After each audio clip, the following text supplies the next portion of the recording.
2025年の1月30日にポケポケにおける第3弾カードパック時空の激闘がリリースされたわね。新しいカードが増えてワクワクなのだ。いろいろと新しいデッキが出てきそうではあるんだけど、その中に1枚おそらくどのデッキにも入りそうなカードがあるわ。サポートカード赤城ね。これは相当に強いわね。相手がベンチに逃がしたポケモンを追い打ちして倒すことができるから、プレイングにも大きな影響が出ることが予想されるわ。というわけで今回は赤城の強さについてや夏目と比べてどちらが優れているかなどについて話していこうと思うわ。よろしくなのだ。さて最初に言っておくわ。多くの人が気になっているであろう赤城と夏目どちらが良いのかという点についてだけど、私は赤城の方が優れていると考えているわ。どうしてなのだ。理由は明確で、赤城は条件付きとはいえ自分が相手のポケモンを選んでバトル上に出させることができるからね。この手のカードの一番強い使い方はベンチにいるポケモンを引きずり出して一撃で倒すことよ。その点で言うと赤城はダメージが蓄積しているポケモンをバトル上に強制的に出して倒すといった使い方ができるわ。これは夏目にはできないことね。夏目はどのポケモンをバトル上に出すかを相手が選ぶから、同じような使い方ができるのは相手ベンチに1体しかいない場合だけね。夏目にはできないことが赤城にはできるのだ。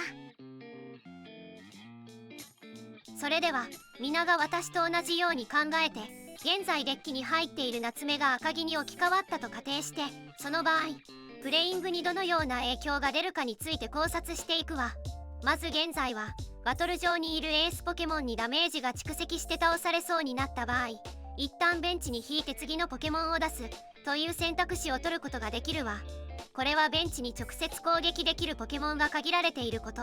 EX ポケモンを倒されると一気に2ポイント取られてしまうことなどが主な理由ね。相手に特攻してダメージを蓄積するよりも、今はエースポケモンを温存して勝負を決めるタイミングでもう一度出すというプレイングね。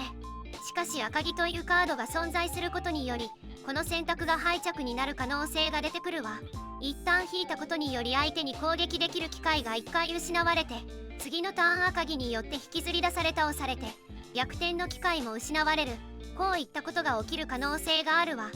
難しいのだ。何が静着なのだ。この例で言えば相手のベンチにポケモンが出ていないことから、視察にはサポートカードと進化後カードが溜まっていると推測できるわ。その中の1枚が赤城である確率が高いと読むのであれば、この場では攻撃して次のターンに月光画を引く可能性にかける、それが勝つための唯一の選択肢という可能性があるわね。